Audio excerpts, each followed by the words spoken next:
The broadcast is now starting. All attendees are in listen-only mode.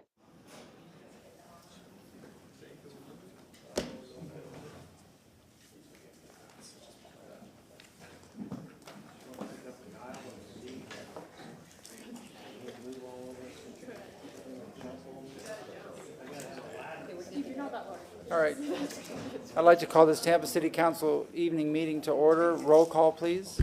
Carlson, Hurtek, Clendenin, Here. Henderson, Present. Vieira, Miranda, Maniscalco. Here. We have a physical quorum. All right. There is no housekeeping this evening, correct? Okay, so the agenda is going to be how it is. At this time, may I get a motion to open all the public hearings? We have a motion from Councilmember Miranda, second from Councilmember Clendenin. All in favor? Aye. All right. The first two are non-quasi judicial, so we do not have to swear anybody in. If we can start with item number 1.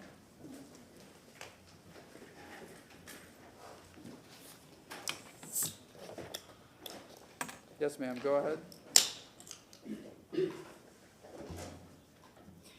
Emily Phelan, Planning Commission staff. The two comprehensive plan amendments before you tonight are adjacent to each other, but they will be two separate items.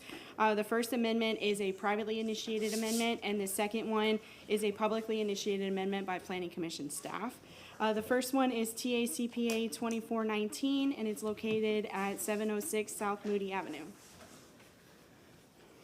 This is privately initiated, small scale, approximately 0.32 acres, and the request is to go from residential 10 to community mixed use 35. It's located in the South Tampa Planning District in the Parkland Estates neighborhood. This is an aerial of the subject site, which is outlined in pink, and the blue is the related item that will be the next plan amendment. The subject site is currently an office, and in the surrounding area, there's a mix of commercial and residential uses. The commercial uses are along Swan and Howard Avenue, as well as a mixed multifamily building here and here, and a single-family detached as you move further south and to the west of the subject site. This is looking at the subject site. This is looking west along South Moody Avenue towards the school, and the subject site is in behind. This is looking at the northeast intersection of Howard and Swan Avenue, and the subject site is to the left. This is looking southeast from South Moody Avenue. The white structure here is the subject site. The tan building is the next plan amendment. It also has the Panera and other commercial uses. This is the multifamily building that was pointed out earlier in the aerial. This is the adopted future land use map. The subject site is outlined here in black and represented with the residential 10 designation, which is to the north, south, and west of the subject site. Along Swan and Howard Avenue is a mix of community mixed use 35 and community commercial 35. The subject site is adjacent to within proximity of two HART bus stops. One is located at the corner of Howard and Swan, and the other is located further down Swan. And both Howard and Swan are collector roadways. This is the proposed future land use map. Again, the subject site is here outlined in black, represented with the community mixed use 35 designation. Under the existing residential 10, the site can be considered for 3 dwelling units or just over 4,800 square feet of non-residential uses, which would need to meet locational criteria. Under the proposed community mixed use 35, the subject site can be considered for 11 units or just over 27,800 square feet of residential or non-residential uses. The proposed amendment would result in the potential introduction of multifamily and commercial general uses on the site, and it would increase the residential and non-residential square footage. The Planning Commission found the proposed amendment consistent with multiple aspects of the comprehensive plan. The proposed change would promote density supportive of transit and a mixture of uses, and again, it's within proximity of two HART bus stops. A promotion of infill development on underutilized land and promoting housing choices within proximity to employment, civic uses, and transit corridors, And finally, the proposed change would be compatible with the neighborhood as it would provide a cohesive transition on the site. With that, the Planning Commission recommends that the proposed map amendment be found consistent with the goals, objectives, and policies of the Tampa Comprehensive Plan. That concludes my presentation, if you have any questions. Any questions? Nope. All right. Applicant? Yes, ma'am, please state your name. Alex Shaler, 400 North Ashley Drive. Try to represent.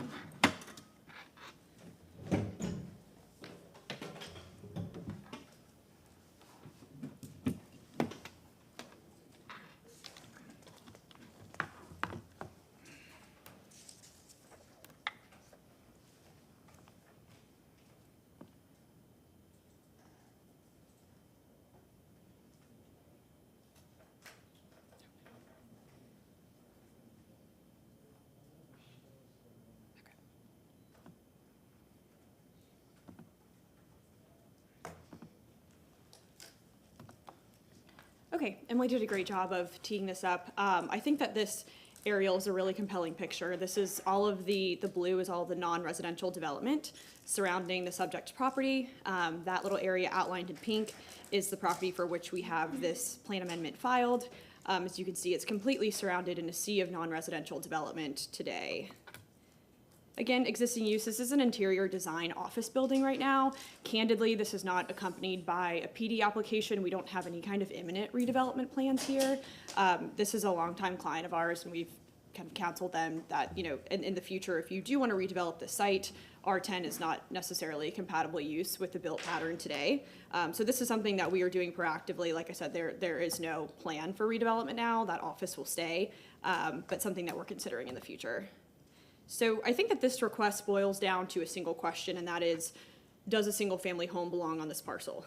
Because that's what's allowed today under R10. Single-family detached, again, limited townhomes. This has been a commercial building, I mean, at least since our client acquired it back in 2020.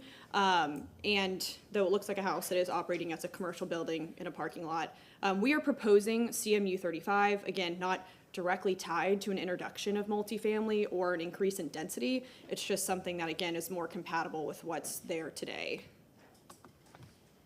Some justification points on this slide. There's a host of goals and policies in the comp plan that we feel support a request like this. This is outside of the coastal high hazard. It's within 150 feet of a transit emphasis corridor. Again, that's surrounding non-residential development. And we feel confidently that single family would not be compatible here. Today, if this building were destroyed in some kind of major casualty and we went to rebuild it beyond an existing footprint, we would not be allowed to put this back on the site today. So again, this is an attempt to make this specific parcel more compatible with what's surrounding it. As Emily mentioned, staff did find this application consistent, and we had a unanimous recommendation of consistency from the Planning Commission Board back in February. One commissioner, I believe, actually said, I have been waiting a really long time to see this come forward for this specific piece. So with that, I am happy to answer any questions you might have. Any questions? Thank you very much. All right, is there anybody in the public that wishes to speak on this item, item number 1? Motion to close. We have nobody registered. We have a motion to close from Councilmember Clendenin, second from Councilmember Miranda. All in favor? Aye. Any opposed? Councilmember Miranda, would you mind reading item number 1? None at all, sir. Item number 1, file number TA CPA 24-19. An ordinance being presented for first reading consideration. An ordinance amending the Tampa Comprehensive Plan, future land use element, future land use map for the property located at 706 South Moody Avenue from residential 10, R10 to community mixed use 35/CMU 35, providing for repeal of all ordinance and conflict, providing for severability, providing an effective date. We have a motion to a second from Councilmember Vieira. All in favor? Aye. Any opposed? Okay. Second reading and adoption, or motion carried, but second reading and adoption will be held on May 15th, 2025 at 10 a.m. at Old City Hall, located at 315 East Kennedy Boulevard, 3rd floor, Tampa, Florida, 33602.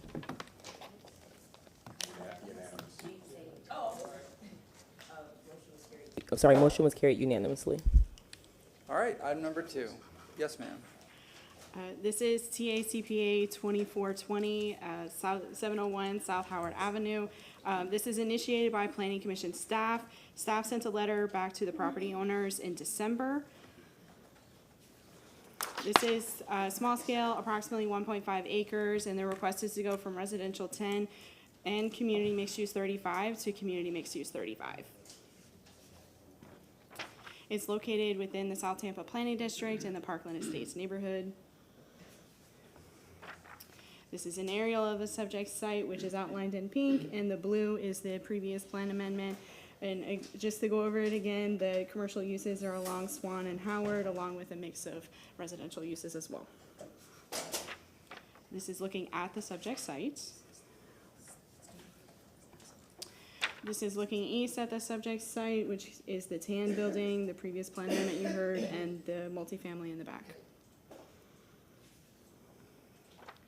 This is looking to the northeast at the intersection of South Howard Avenue and West Swan Avenue, and the site is on the left. And this is looking west along South Moody Avenue, which is behind the subject site. And this is looking east along South Howard Avenue. This is across from the subject site, and that's the multifamily building. This is the adopted future land use map. The subject site is here. It has the community mixed use 35 on the eastern portion, and on the western portion is the residential 10. While this does have two split flues, it also does have multiple zoning districts. The CG, Commercial General Zoning District, is along the CMU 35, which encompasses the entire building.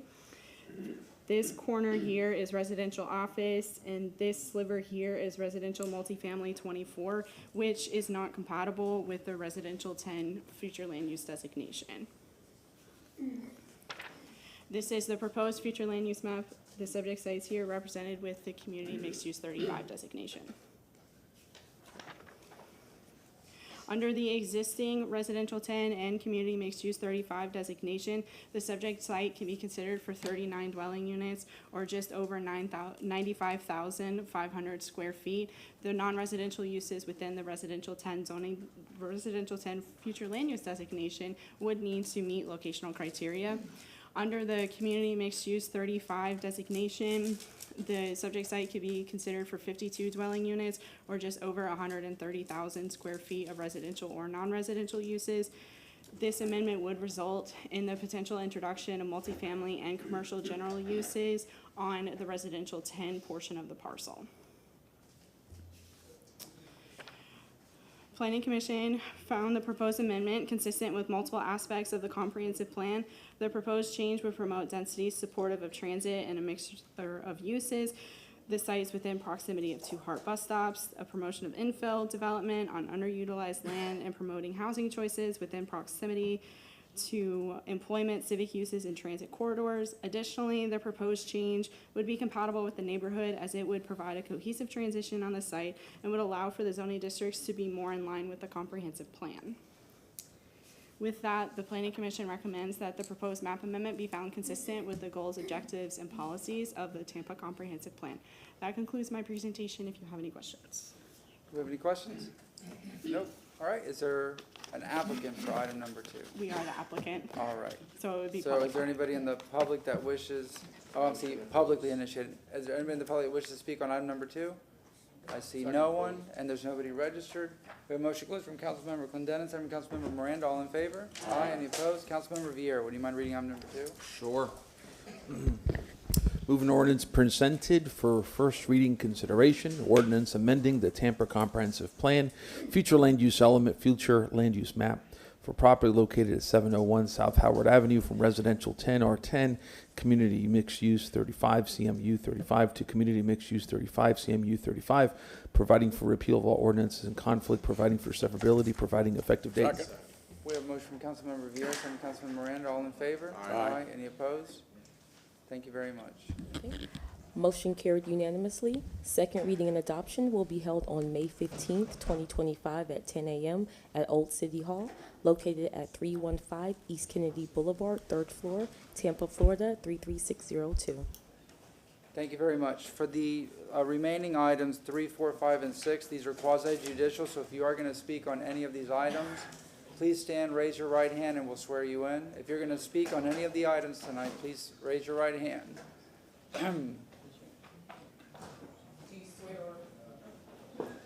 If you're going to speak, please stand, raise your right hand, and we'll swear you in. Okay. Thank you very much. Do you swear or affirm that the testimony you're about to provide is the truth and nothing but the truth? All right. Item number 3. Good evening, Chairman and Council. Leo DeBartolome, Development Coordination. Item number 3 on the agenda is AB 2-2433 for the property located at 3003 West Cypress Street. The property is owned by Heavyset Holdings LLC, and the applicant is represented by Stephen Michelini. The request is for alcoholic beverage sales under a large venue classification, which would permit the sale of beer, wine, and liquor for consumption on premises, and for package sales for consumption off premises. There's an existing ordinance on the site dating back to 1985 under a clubhouse classification. This was the Tampa Letter Carriers Hall, if you're familiar. The proposal includes a total alcoholic beverage area of 12,812 square feet, which breaks out to 1,038 square feet of outdoor sales area and 11,774 square feet of indoor AB sales area. 86 parking spaces are required, and they are providing 95 spaces. The proposed hours of our operation are consistent with Chapter 14 of the City Code. And I'll show you an aerial zoning map.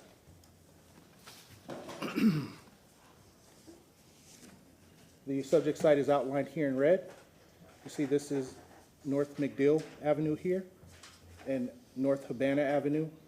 The subject site is a few blocks south of I-275, and this is West Cypress Street here.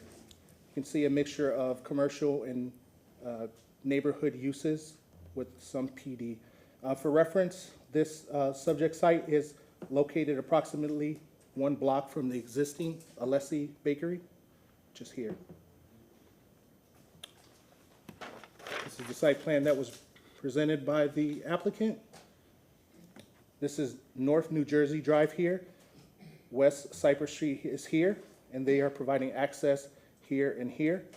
You can see an outline of the AB sales area, and the outdoor area is shaded in a different color here. The surface parking is provided around the perimeter of the building.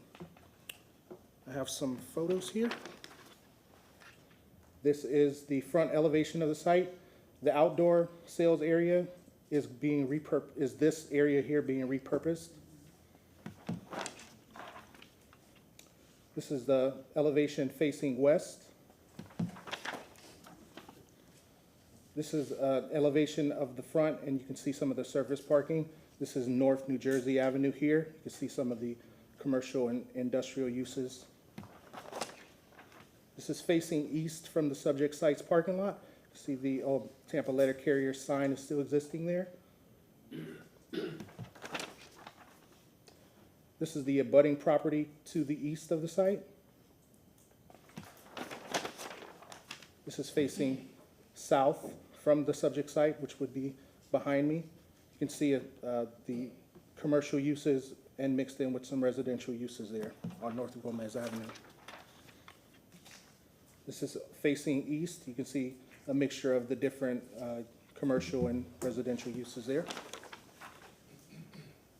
This is also some more residential and commercial uses facing south.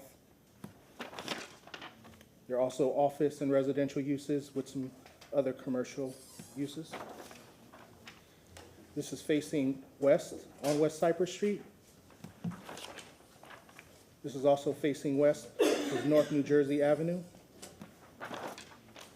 This is the Strips Shopping Center off of North New Jersey Avenue, with the commercial strip centers directly across the street. This is facing north on North New Jersey Avenue. You can see the side elevation of the subject site to the right. This is facing south on North New Jersey Avenue. And this is a picture of the rear elevation of the site.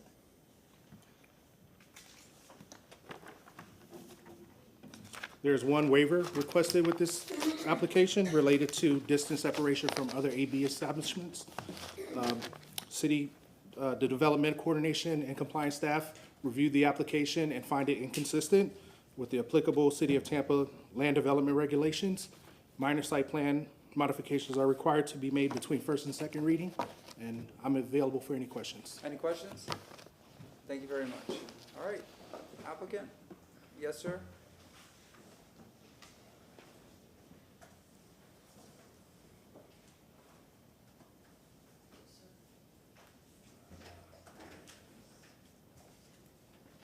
Steve McElhaney representing the applicant. Brian from CCTV, would you queue up the PowerPoint?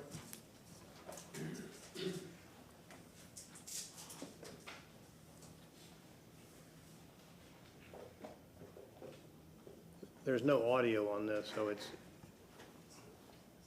Go ahead. this is a reuse of an existing banquet facility. And as the staff has pointed out, it's approximately a gross area of about 13,000 square feet. The proposed uses are restaurant, bakery, and retail sales. 95 parking spaces are being provided, 86 were required. The ingress and the egress of the site are the same as what's existed for the letter carriers hall. That's not a new, those are not new cuts. The solid waste remains where it was. They're all going to have to meet the West Tampa Overlay District guidelines. The lighting is also consistent with the West Tampa overlay. The utilities are existing. The area was not, has to meet the stormwater codes. There's no waivers that are allowed or provided or nor requested. It is within the urban village. This is a project for a legacy family that's been in operations in the city of Tampa since the 1900s. 300 notices were sent to the neighbors inviting them to a neighborhood meeting in advance of this hearing, and we had 2 people show up. So it is requesting for a large venue, and we've pushed all of the services that are existing. We've pushed them all to the center or away from the residential areas. We have over 100 feet of separation in the rear between the building, the parking, and the nearest residential properties. Phil, would that come up?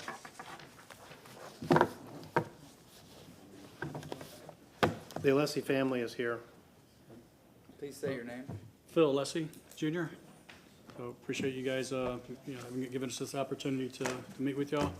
Myself being the 4th generation, and my 3 boys, or my little girl's not here, but they're the 5th generation. Philip and Aiden are currently working in the family business. Pearson's still in high school as a senior, but it's something that's long overdue and something that's very near and dear to our hearts as far as being able to do what we're doing now for the community and for our family. And we just welcome the community and appreciate the community for allowing us to do this project. It's been long overdue, like I said, and something very exciting. And it's going to be something very, very special. Nothing in Tampa has seen anything like this. Any questions? Sir? No, I can only say that the Alessi family has been in West Tampa since Moby Dick was a minnow. And they've always done extraordinary work in the neighborhood and always kept everything up to date, whatever they own. And your grandfather was a great guy, and I knew your father personally, and it doesn't mean that this is great or bad, but your uncle was a great pitcher at Jesuit. Yep. Not your father, your uncle. And it was nice growing up with your uncle. Yeah, we appreciate that. And we're looking forward to representing And Tampa. this has like we nothing to always do with this matter here. Now, if we could expand the BOGOs to the, have. We're going to have something special for that. Thank you. Mr. McLean, you know what I'm going to ask? ahead. I don't see any bike parking.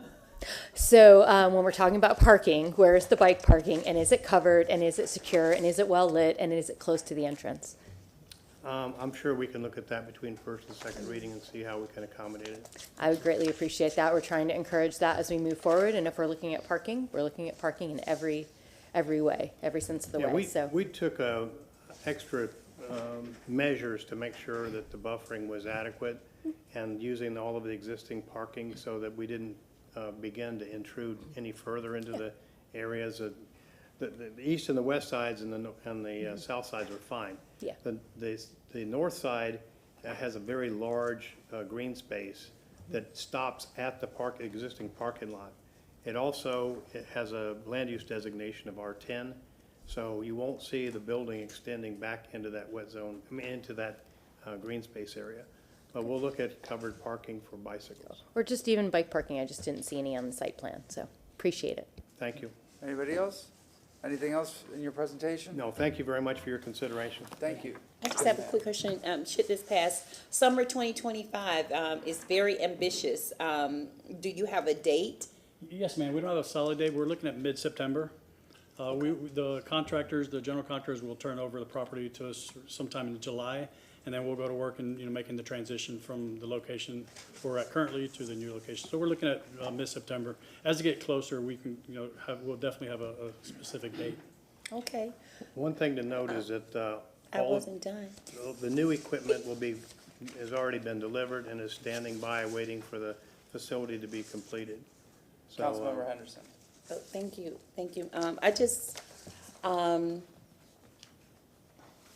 I had a question and Mr. Michelini made me forget. Oh my gosh.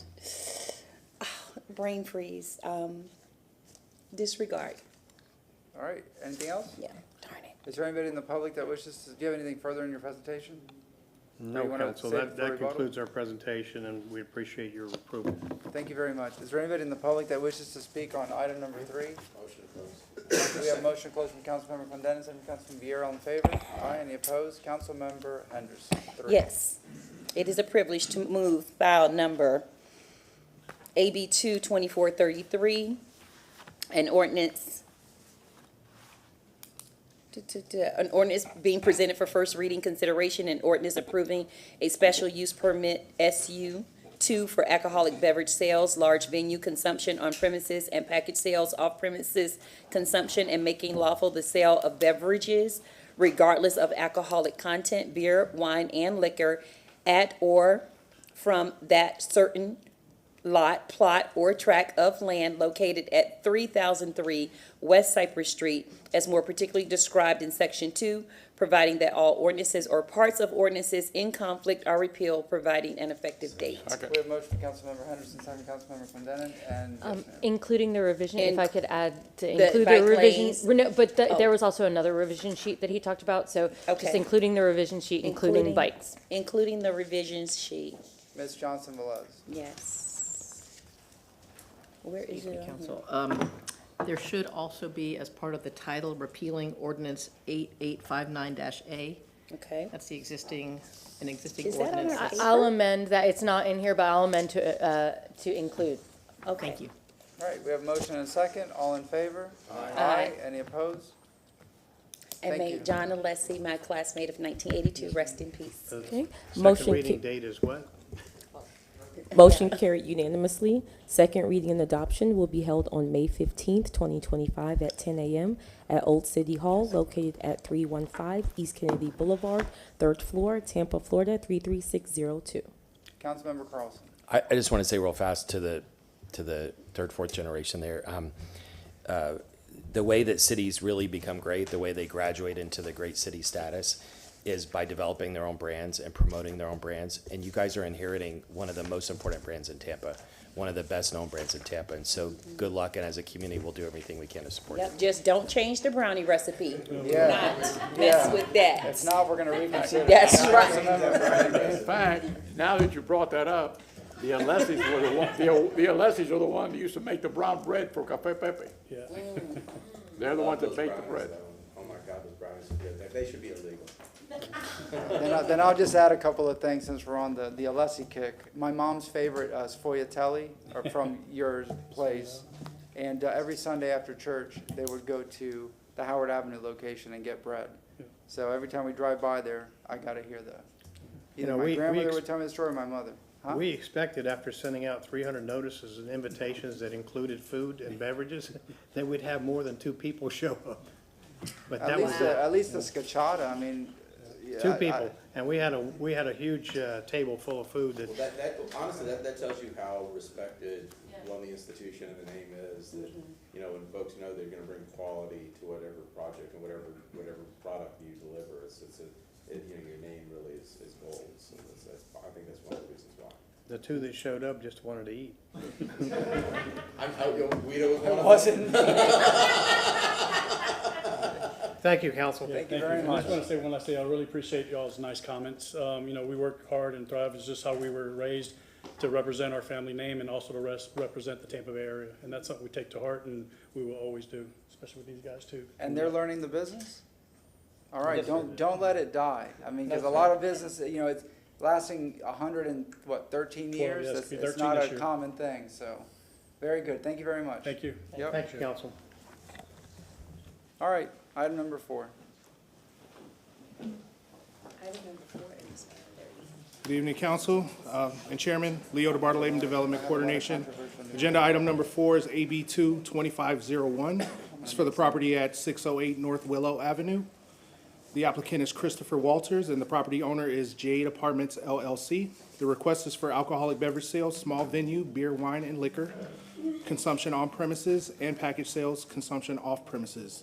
The applicant is requesting AB sales in 1,542 square feet of indoor area, 831 square feet of outdoor area, for a total alcoholic beverage sales area of 2,373 square feet. The applicant is proposing AB sales to cease at 10 p.m. Monday through Wednesday and 12 a.m. Thursday through Sunday. The aerial zoning map. The subject site is outlined in red here. It's between West Cass Street and West Carmen Street and North Willow Avenue here. You can see the mixture of residential and commercial zoning along West Cass. There's some PD development as well as industrial. For reference, the University of Tampa campus is here. This is the site plan that was submitted by the applicant. The applicant currently holds an alcoholic beverage sales limited to beer and wine for on-premises consumption, operating under a special restaurant classification. The request before you today seeks to reclassify the use to small venue, allowing for the sale of liquor in addition to beer and wine. The proposal also introduces a package sales component permitting the sale of alcoholic beverages for off-premises consumption. The subject site is located within the Jade at North Hyde Park apartment complex. This commercial unit is situated at the northeast corner of the building. The complex includes an integrated parking structure here with the entrances off of West Cass and the exit onto West Carmen Street. The proposed indoor and outdoor sales area is delineated here. The outdoor sales area goes around the perimeter there. To note, this outdoor and indoor area is not an increase to the existing approval. Okay. Here are some photos of the site. This is a view of the front elevation looking from 1301 West Cass Street across the street.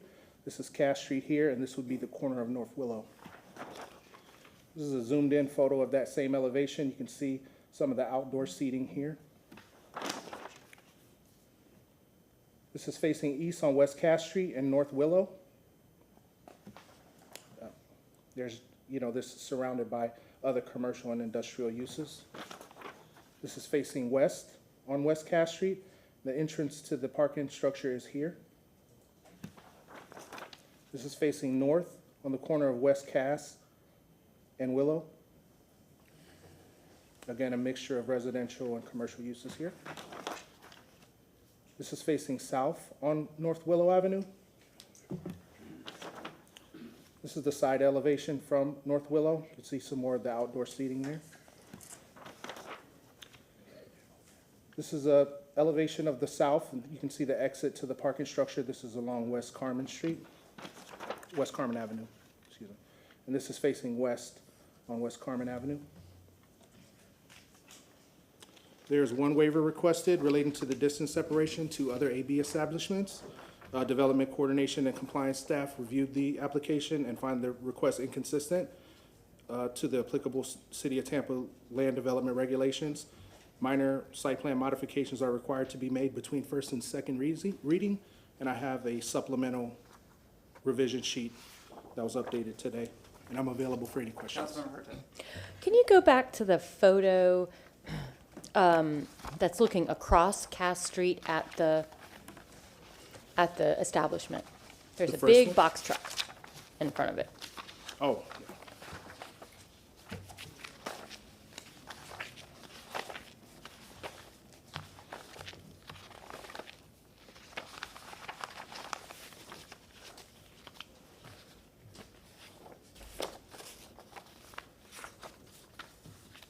it's here somewhere.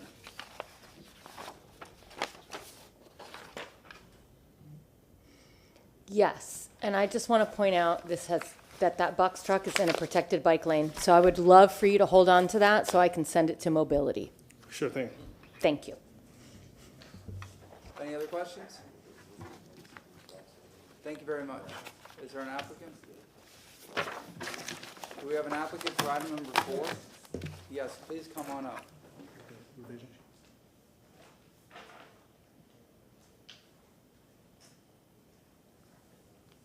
Yes, sir, please state your name. Hello, my name is Chris Walters, William Malvitos.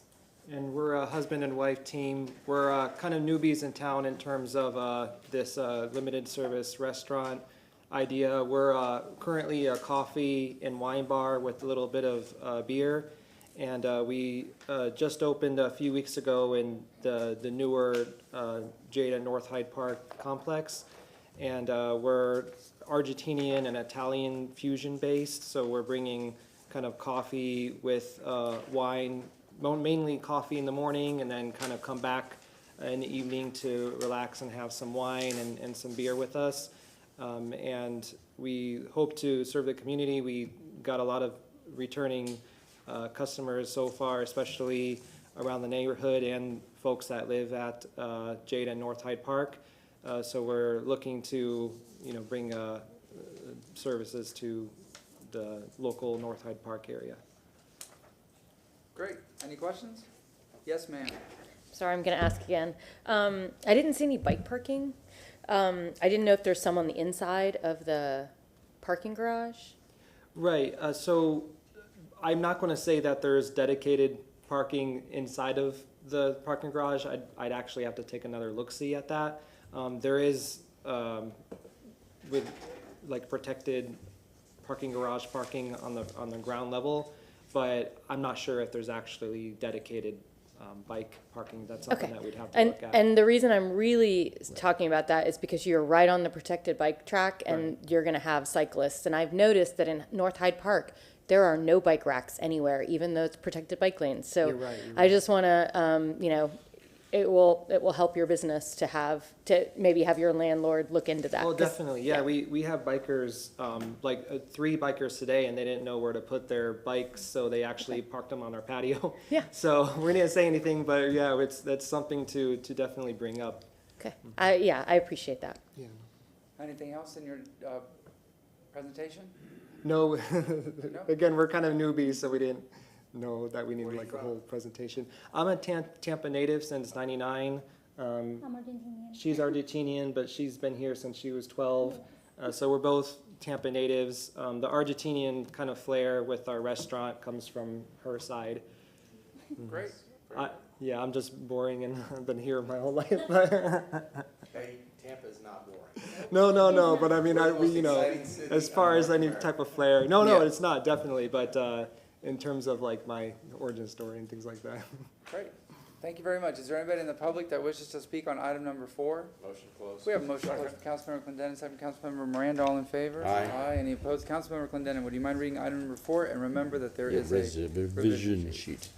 Ordinance being presented, I move file number AB 22501, an ordinance being presented for first reading and consideration, an ordinance approving a special use permit SU2 for alcoholic beverage sales, small venue consumption on premises and package sales off premises consumption, and make lawful the sale of beverages regardless of alcohol content, beer, wine, liquor, at or from that certain plot, or tract of land located at 608 North Willow Avenue, Unit A100, first floor only, is more particularly described in Section 3, providing that all ordinances or parts of ordinances in conflict are repealed, repealing AB 12417, providing an effective date with the revision sheet. Do we have a motion? Do we have a second? Second, Councilmember Vieira, all in favor? Aye. Any opposed? Okay. Motion carried unanimously. Second reading and adoption will be held on May 15th, 2025 at 10 a.m. at Old City Hall, located at 315 East Kennedy Boulevard, 3rd floor, Tampa, Florida, 33602. Thank you very much. Yes, ma'am. I just had one question for staff, and just super fast. If you already talked about the closing hours, those are on the site plan, correct? They are, but Okay. there's a revision sheet. Okay, Need to that's, reopen the hearing? no, I just, Yeah, they're there. Not necessary. yeah, Okay. You just asked if there was something on, and this, on the site plan, and he said yes. And that was it. That's all I needed. Thank you so much. Thank you so much. Thank you. Item number 5. Now we move to the rezoning portion.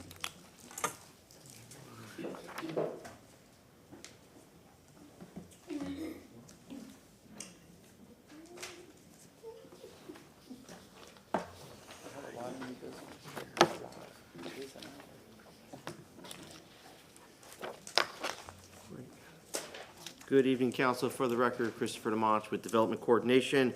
Agenda item number 5 is REZ 2506. This is a request to rezone 118 Bosphorous Avenue from RS 60 to RS 50.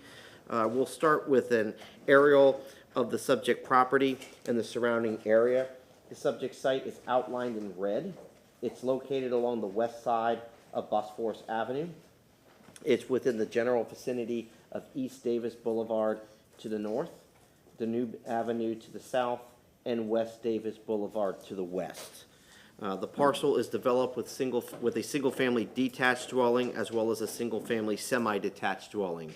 Looking at the surrounding area and the surrounding zoning, to the immediate north we have planned development zoning. This site is developed with single-family attached uses. To the east we have RM24 zoning with single-family attached, single-family detached, as well as multifamily. To the immediate south and west of the subject site on the subject block, we have RS 60 zoning. Additionally, further south of Danube Avenue and west of West Davis Boulevard, we have RS 75 zoning comprised of single-family detached uses. A similar request to rezone a parcel located at 206 Chippewa Avenue, 2 blocks south of the subject site, from RS 60 to RS 50 was petitioned and approved in October of 2024, which creating 2 lots meeting the RS 50 standards. This is a survey of the subject site. The boundary of the property is outlined in yellow. The subject property has approximately 111 feet of street frontage along Bosphorous Avenue and is comprised of 12,554 square feet in area. Since this is a Euclidean rezoning, we do not have any elevations to show or a site plan.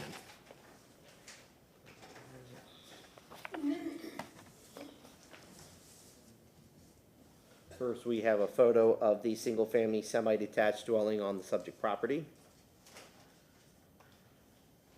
Next, we have the single-family detached unit that's located to the rear. North of the subject property, single-family attached. Immediately south of the subject property. Looking east, we have single-family attached, as well as single-family detached. West of the subject property on West Davis Boulevard. This is looking north on Bosphorous Avenue. And lastly, we have looking south on Bosphorous Avenue.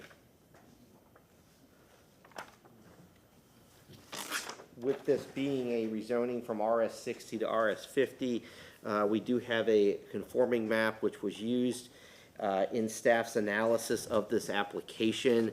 My staff report on pages 3 and 4 includes a review, includes analysis, which I will go over with you now. The subject site is part of the Davis Island subdivision, Bay Circle section, Block 10, lots 14 and 15, which was originally platted in 1924. The area of analysis included 72 parcels. 37 parcels, or 51%, have been developed with a width of 60 feet or greater, and 35 parcels, or 49%, have been developed with a width of 59.99 feet or less. Today, the subject block contains 8 parcels, including the subject site, with widths ranging from 50 to over 100 feet. Excluding the subject site, 1 or 14% of the parcels on the subject block have a width of 60 feet or greater, and 6 or 86% are 59.99 feet or less. The block face on Bosphorous, of the subject block, the block face on Bosphorous Avenue, including the subject site, contains 3 lots with widths ranging from 50 to over 100 feet. 1 or 33% of the parcels have a width of 60 feet or greater, and 2 or 67% have a width of 59.99 feet or less. The western portion of the subject block, and this would be along West Davis Boulevard, contains 5 parcels. 1 or 20% of the parcels have a width of 60 feet or greater. 4 or 80% of the parcels have a width of 59.99 feet or less. The block located southeast of the subject site, and this would be this one right here, is located on the east side of Bosphorous Avenue between Barbados Avenue and Danube Avenue, containing 23 parcels. 16 or 70% have been developed with a width of 60 feet or greater, and 7 or 30% have been developed with a width of 59.99 feet or less. Next, just to the south of the block that we just mentioned, this block is bounded on the north by Barbados Avenue, to the west by Bosphorous Avenue, to the south by Biscayne Avenue, and to the east by Chippewa Avenue. This particular block has 11 parcels. 4 or 36% have been developed with a width of 60 feet or greater, and 7 or 64% have been developed with a width of 59.99 feet or less. Staff has identified in the overall study area that 51% of the parcels have been developed with a width of 60 feet or greater, and 49% have a width of 59.99 feet or less. While there are a variety of lot sizes within the vicinity of the subject site, staff does find the request to be inconsistent with the existing development pattern in the overall study area. I am available for questions. If there's no questions, I will yield to Planning Commission staff. Not so fast. It seems like a reach to evaluate the lot size in those parcels further south. What was the data used to justify reaching to those out parcels further south, as opposed to not considering the general parcels in the actual neighborhood to the northeast? Well, we go out a certain distance, looking specifically at these blocks to the south. We looked at the existing development pattern on those blocks, and we felt those best. But why consider those blocks and not the blocks to the north? Well, they're within. Well, it has to go with the development pattern within closer proximity of the subject site, as well as just the overall development pattern, the direction of those lots in relation to the subject site's location. One of these things are not like the other. Is it because it's RS 75 over there? Is that the reason? Well, no, I know. I get that part on the west side on the west side. I'm curious. So why aren't we looking at the PDs, the RS50s, the RM24s, the PDs? Because that's not the same zone. Those aren't included in staff's analysis. But how do you not analyze that with far as consistency in a development pattern? I don't get that. I mean, is that your rule? Yes, actually, we reference it. We actually reference it in the staff report here relating to. Just a moment here. This is relating to Comp Plan Policy 9.3.8. So we base it off of that policy, and so when we create a conforming map, we're just looking at the existing parcels that have the RS60 zoning. We're excluding all of the other zone parcels, and we're looking at... You can see how that seems crazy to me sitting up here when you've got all these parcels literally next to it, multifamily parcels. It just, and especially if you're looking transition, I mean, that just seems insane to me. But okay, thank you. I appreciate your input. Thank you. Thank you very much. All right. Yes, ma'am.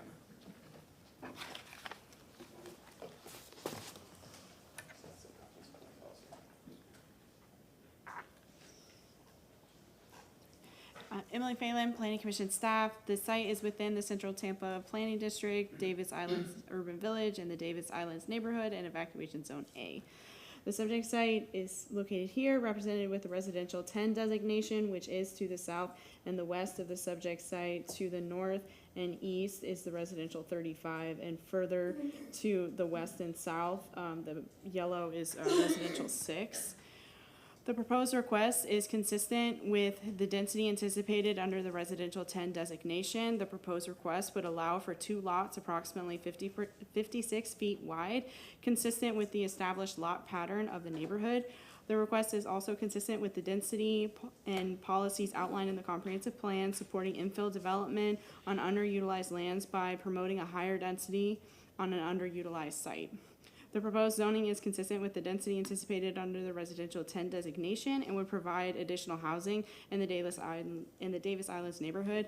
Overall, it would allow for development that is comparable and compatible with the character of the surrounding uses and is consistent with the development pattern anticipated under residential 10. And that concludes my presentation. If you have any questions. Any questions? That's what I'm talking about. Thank you very much. Any, applicant, come on up, sir. Alex Rios. Please state your name.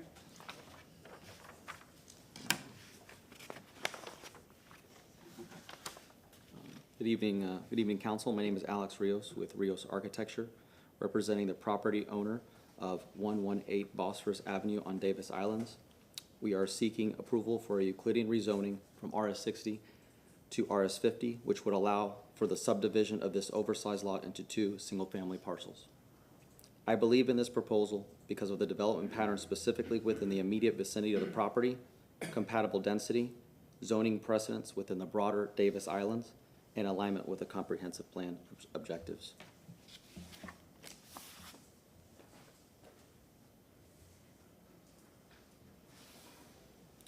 The property itself has a frontage of 111 feet, which is just 9 feet shy of being able to split this lot by right. The 111 feet is right there. It has a future land use of R10, which would allow up to 3 units on the property. Rather than pursuing a PD rezoning or pushing for the maximum density, rezoning to RS50 requires us to comply with the same setbacks and regulations as the immediate surrounding RS60 parcels and maintain a compatible lot frontage and built-in frontage and maintain the same single-family detached development pattern. Here is the comparison between RS50 and RS60. The setbacks are all the same with the exception of the front with the exception of the front setback being 20 instead of 25.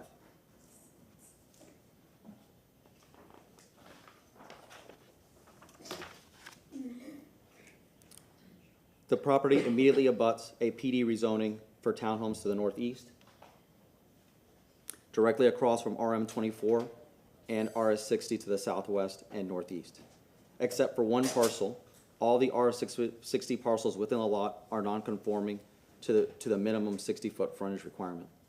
This pattern of nonconformity and smaller lot sizes is particularly prevalent in the northern and eastern parts of Davis Islands and the immediate vicinity of this property. Here you see a comparison of all the lot widths and which parcels are within 50 to 60 feet in blue, and then the larger parcels in orange.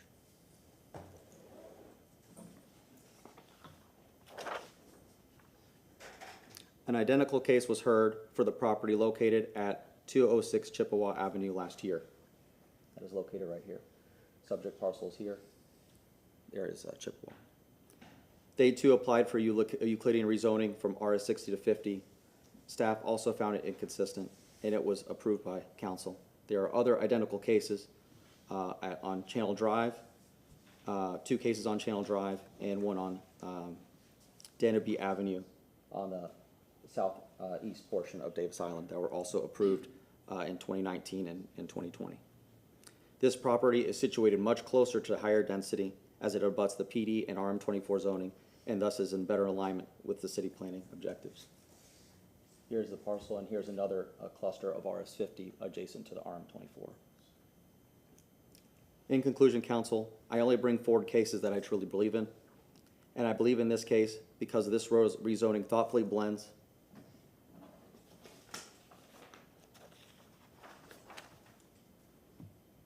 the density of the adjacent PD and RM24 to the north and the RS60 to the south, while maintaining the predominant lot size and development footprint within the block and immediate vicinity. We seek your approval. Thank you. Thank you very much. Any questions for the applicant? Yes, sir, Councilman Quintana. So is that how you pronounce, is it Danube? For all 40 years I've lived in this town. Danube. Did I pronounce it Danube? I've always called it Danube. We have like 3 Danube. projects on that site, and we all pronounce I it thought Danube, differently. yeah. Who knows this answer? Yeah, Danube. Okay, yeah, you said that, and I go, that isn't right. Not Yeah, and I agree, Mr. Rios, that been always very impressed with the quality of the projects. Hopefully you'll bring a good project here that captures the character of Davis Islands. Thank you. Thank you very much. Anybody in the public wish to speak on item number 5? Yes, ma'am, come on up. And please state your name. My name's Haley Dalton. Hi, everyone. I would like to speak on this rezoning tonight. I am a student for the Public Policy Program at SBC. As part of the program, we have to exercise our right to participate in a public hearing. So that's what I'm going to do today. I've prepared a written speech that I'm going to speak, and it should be a little less than 3 minutes. Okay, go ahead. Okay, so this is a rezoning case for the site on Davis Island, currently developed with a single-family detached dwelling and a single-family semi-detached dwelling. In the staff report, it states that the City Council must consider the following comprehensive plan policy when deciding the outcome of the subject request. Policy 9.3.8, it is the intent of the city that the new residential development projects shall be minimally disruptive to adjacent areas. To achieve this, the city shall assess the potential positive and negative impacts of the residential development projects on the physical development pattern and the character of the surrounding area, and require mitigation of negative off-site impacts. I personally do not believe this will be very disruptive at all to the adjacent areas, and that there are positive impacts to the rezoning. Some of these positive impacts include the property owner getting to develop his property how he or she wishes if the rezoning is approved, and the proposed rezoning will not be very disruptive to the surrounding area, as it is similar to other low-density single-family districts, but with smaller lot size requirements. Additionally, there was a recent rezoning very similar to this one, 2 blocks south of this site on Chippewa Avenue, that was also approved. That rezoning was also RS60 to RS50. The site is within the R10 future land use designation, which means, as I understand it, that the lot can only be considered for a maximum of 2 residential dwelling units. So again, the property won't be able to change much from its current state. Although since this is on Davis Island, which is definitely a coastal high hazard area and in an evacuation zone, it is good that this rezoning request is not trying to increase densities too much, so it should not add any extra demand on shelter space. Lastly, I think this rezoning is in line with the goals of the City of Tampa Comprehensive Plan, including LU Policy 5.1.2, recognize that urban villages are a very livable and sustainable form of development, continue to emphasize the compact and mixed-use nature of these villages, look for ways to make it easier to create this type of development pattern, LU Objective 9.2, ensure there is an adequate amount of land planned for residential purposes to accommodate the, okay. That's about it. Thank you so much No, if for you, if you listening. need 10 more seconds. Okay, I had one more. Okay. And LU Objective 9.3, compatible development and redevelopment to sustain stable neighborhoods and ensure the social and economic health of the city. Thank you very much. That's all. Thank you. That was very good. Thank you. Anybody else? Check All right. that box. Do you need a rebuttal, sir? You're good? All right, can I get a motion to close? Motion closed. Motion closed from Councilmember Clendenin, second from Councilmember Miranda, all in favor? Aye. Councilmember Hurtak, would you like to read this? File number REZ 25-06, ordinance being presented for first reading consideration, an ordinance rezoning property in the general vicinity of 118 Bosphorous Avenue in the city of Tampa, Florida, and more particularly described in Section 1 from zoning district classifications RS60 residential single family to RS50 residential single family, providing an effective date. We have a motion, we have a second from Councilmember Clendenin, all in favor? Aye. Any opposed? Motion carried unanimously. Second reading and adoption will be held on May 15th, 2025 at 10 a.m.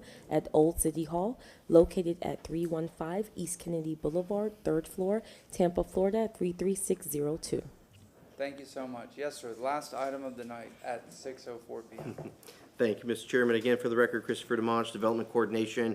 Agenda item number 6 is REZ 2514. This is a request to rezone 8414 North 18th Street from residential single-family 50 to planned development for residential single-family detached uses. The aerial shows the subject property outlined in red. The subject site is located at the intersection of North 18th Street and East Fairbanks Street. The surrounding development pattern is similar to the north, east, and west of the subject site, and is comprised of single-family detached dwellings with RS50 zoning. To the immediate south of the subject site, we do have a property that is zoned planned development. That site is constructed with a single-family detached dwelling. And of course, farther north on North 18th Street, we do have some commercial intensive CI and industrial general zoning, IG, with both commercial and warehouse uses presence much further north in the subject site. Next, we have a site plan provided by the applicant. The site is currently vacant.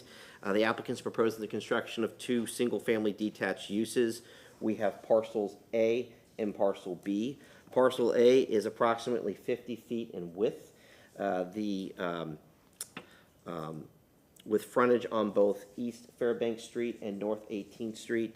The subject or the proposed building on parcel A is approximately 2,135 square feet. It also provides vehicular access off of East Fairbanks Street. Parcel B to the south is approximately 45 feet in width. It also proposes a 1-story dwelling with approximately comprised of approximately 1,919 square feet.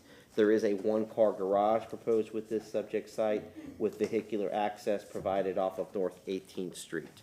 Both dwellings have front doors which face North 18th Street with pedestrian access to the adjacent right-of-way provided by a sidewalk on parcel A and by a driveway on parcel B.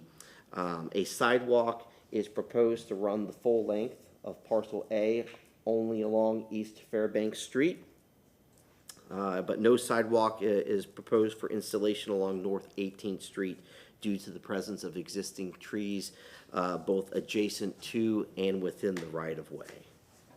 I do have some elevations to show.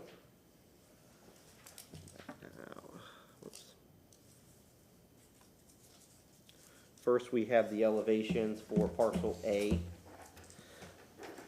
Parcel A is proposed with a maximum height for this 1-story dwelling at 18 feet 8 inches.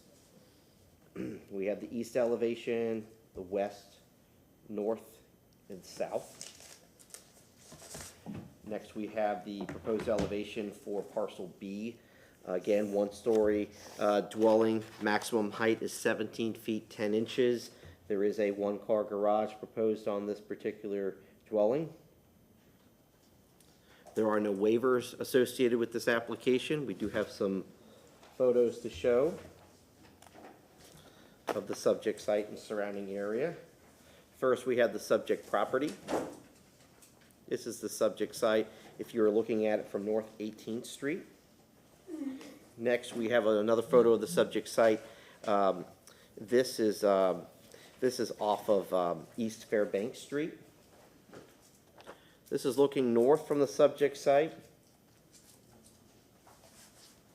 Looking south, this is that property that is zone plan development.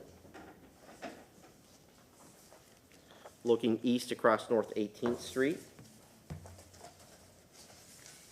This is west of the subject site. These homes are located off North Elmer Street. Next, we have a photo showing you're looking south down North 18th Street. And lastly, at that intersection there, this would be looking west on East Fairbanks Street. All right. Development Coordination and Compliance staff has reviewed the application. We find the request to be consistent with the City of Tampa Land Development Code. Should it be the pleasure of City Council to approve this application, modifications to the site plan as shown on the submitted revision sheet must be completed between first and second reading. I am available for questions. If not, I will gladly yield over to Planning Commission staff. Any questions? I see none. Yes, ma'am. Come on up.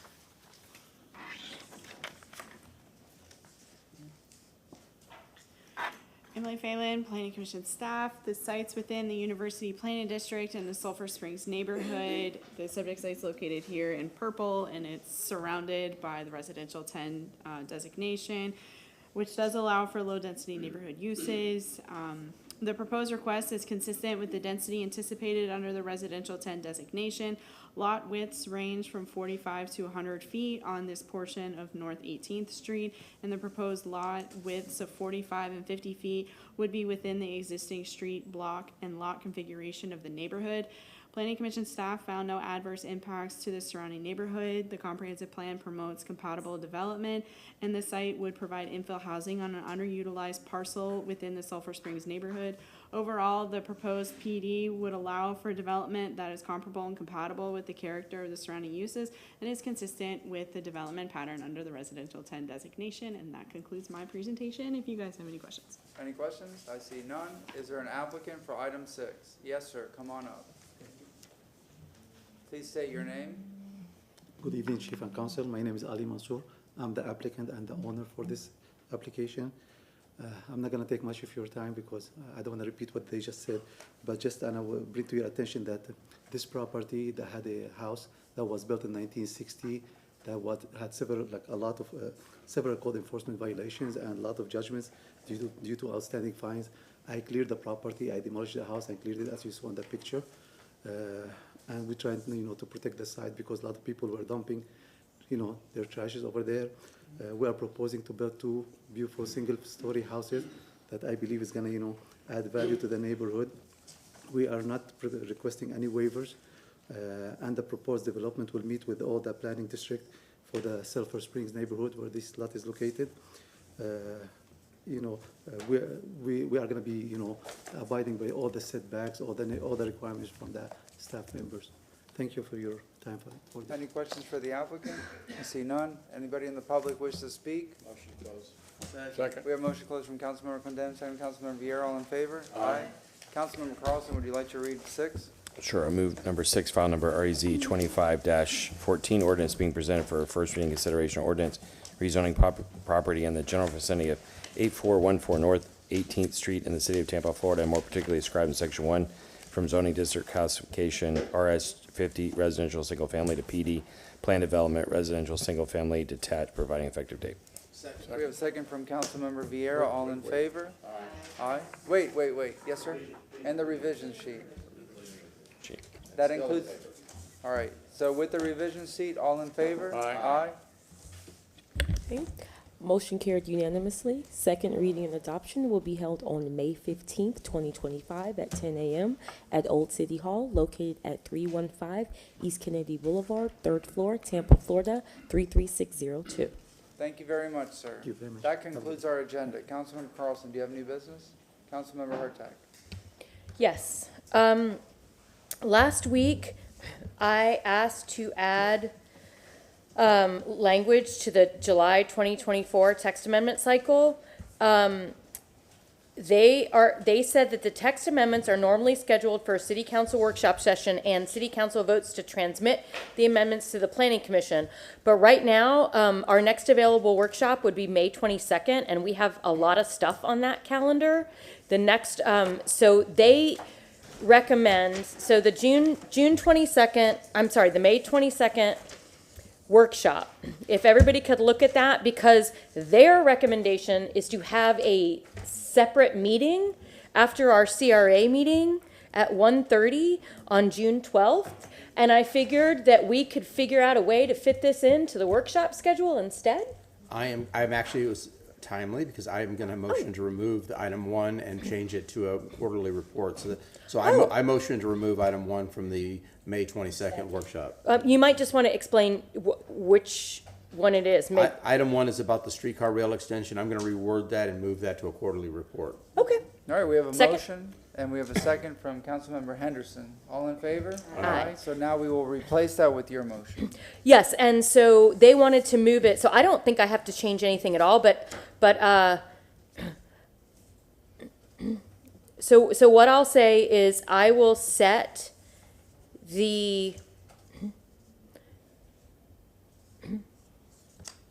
what is this? The July 2024 text amendment cycle to come to council on the May 22nd, 2025 workshop. We have a motion. Do we have a second? Second, Councilmember Clendenin. All in favor? Aye. Aye. Any opposed? All right, anything else? And I just want to mention that for that workshop, my items are about stormwater. So they're technically both on stormwater, so it's really one item, but they're just happen to be separate motions, so. All right, thank you very much. Yes, sir. So before I make this one motion, it's something I refer to, and does somebody else have a better idea? I would like to truly, what we talked about earlier today, understand the impact, and I know you said there was a GIS map, but just maybe just a staff report, written report on the impact of the hurricanes, how many houses, what houses were in what neighborhood, break it down by neighborhoods. I think that you could call the stormwater department, but I think that they didn't want the actual maps to get out for maybe confidentiality reasons, but summaries of them. Anyway. Well, how about I shoot for this? I motion that staff provide a written report for the June 26th meeting detailing the impact hurricanes Helene and Milton had on the city of Tampa, the houses by neighborhood that were declared uninhabitable or destroyed based on FEMA standards, and how many homes were uninsured based on neighborhoods. That they know of. What I'm, We have a motion and a second from Councilmember Carlson. Yes, ma'am. what I might recommend is just holding that until next week and talking to them and finding out what your motion, the name of the motion. I mean, what you can really find out, Right. and what would be, how you can distill it into. I can hold that till next week. That's the only thing I'm thinking, because if Yeah. we're sort of thinking about it, I want to Okay. make sure that we get the right information. So if you ask them. Right. No, I I bet agree with we that. So could- I withdraw off of that, and I just expect to hear from it again based on staff, conversations with staff. So on the other issue, why I removed that workshop session, I'm trying to be empathetic with workload of staff. I think they're crying uncle because of the workloads and things that we've been putting on them.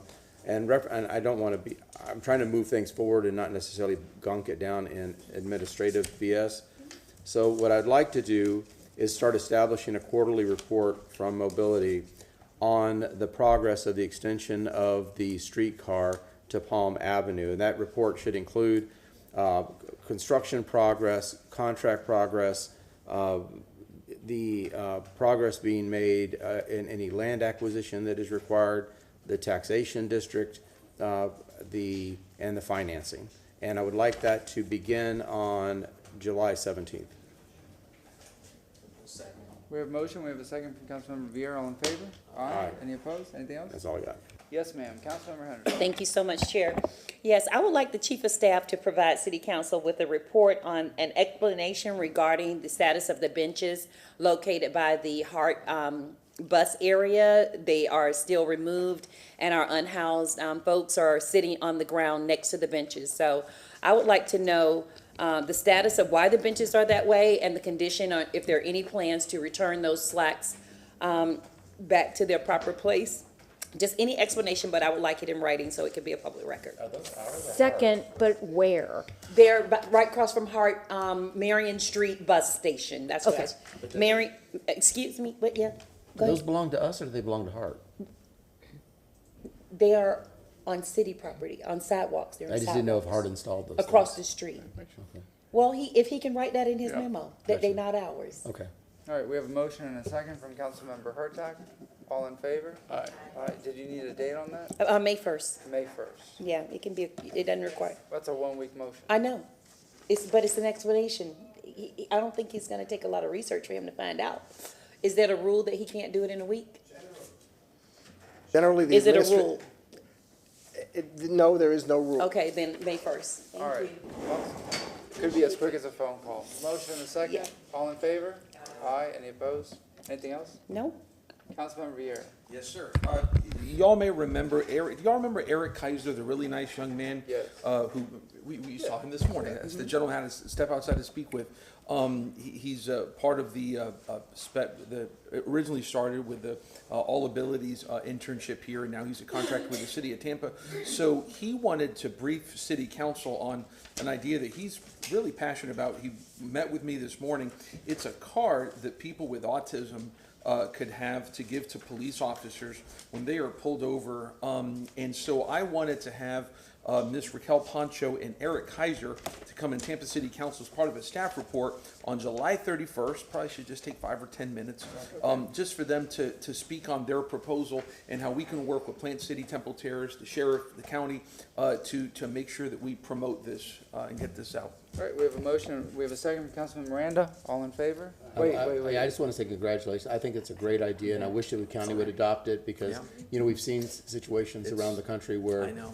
It has not ended well. Yep. So that's Yep. good. And so Eric has been calling me and everything to try to meet me. And so I said, hey, let's do it this Thursday on City Council because he's really enthusiastic about this. So yeah, so we're happy. Yes? Please come to this. Yeah. That's a staff report. It's a staff report. We only have one right now. But we also stated on that data staff reports, no comment. Oh, then I can move it. No, it says limited to 4 staff reports. That's what I. And we only have 1 staff report. Yeah, we changed that, just like, was the last Okay. Yeah, but I it can- says limited to 4. That's what it, And no commendation. But this is. it's not but a this is- commendation or a This is a presentation. staff report. The scheduling is We under had staff checked report. before, but if I was wrong. I think you're okay. Thank you. Double check, girl. Poor thing, Double she check. runs in, very, very diligent. Okay. All right, we have a motion. Yes, no, you're cool. You're cool. Second. We have a motion and a second. All in favor? It's got to be knocked around. Aye. Oh, yeah, sometimes. And 2 other quick ones, if I may. I want a written report. I was out at Easton Park and I was asked about, if y'all remember, we had done a rezoning on that would potentially allow for a cut through from Morris Bridge Road for Tampa Fire Rescue to get into K-Bar Ranch, which should shorten response times. And I want a written report on May 15th. Just on the status of that and what else needs to be done to move forward on it, because that's a really good thing. Motion and a second from Councilmember Hurtak. All in favor? Aye. Any opposed? Anything else? Yes, sir. Then lastly, some of y'all may know Training Division Chief David Dittman of Tampa Fire Rescue. He is unfortunately leaving us. Chief Dittman, I've known him for a number of years.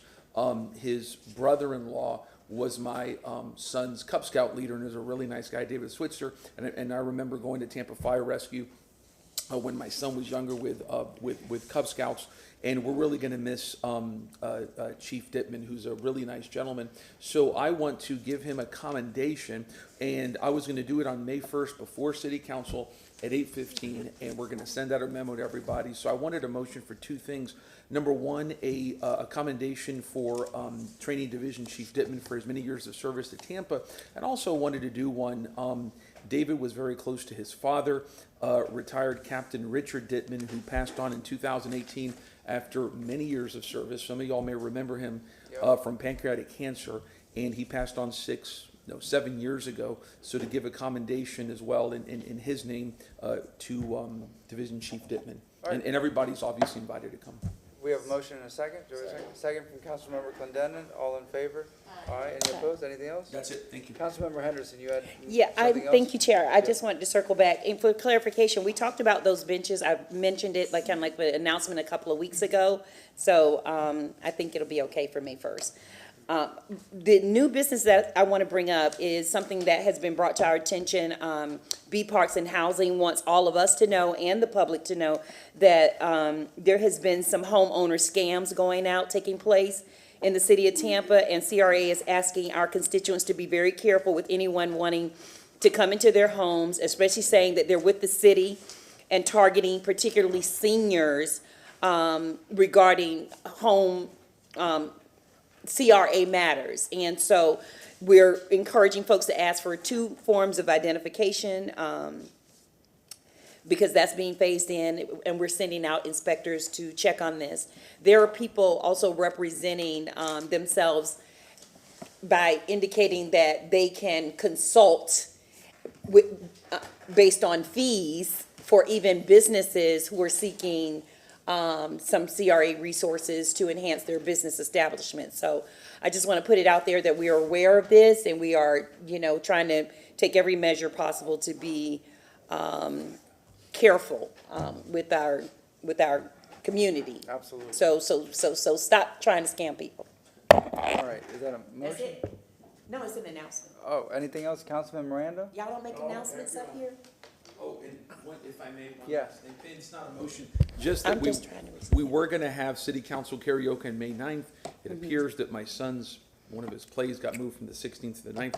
So it appears that we're going to propose it on, I think it is June 14th. And so I'll send out the dates. So just to let all members, Thank you. Motion to receive. Practicing. Have at it. Motion to receive and file. I wasn't invited. Yes, you were. No, I wasn't. I didn't get it in writing. Motion to receive and file. We have a motion to receive and file. We have a second from Councilmember Carlson. All in favor? Aye. We are adjourned. Lynn, you've been practicing?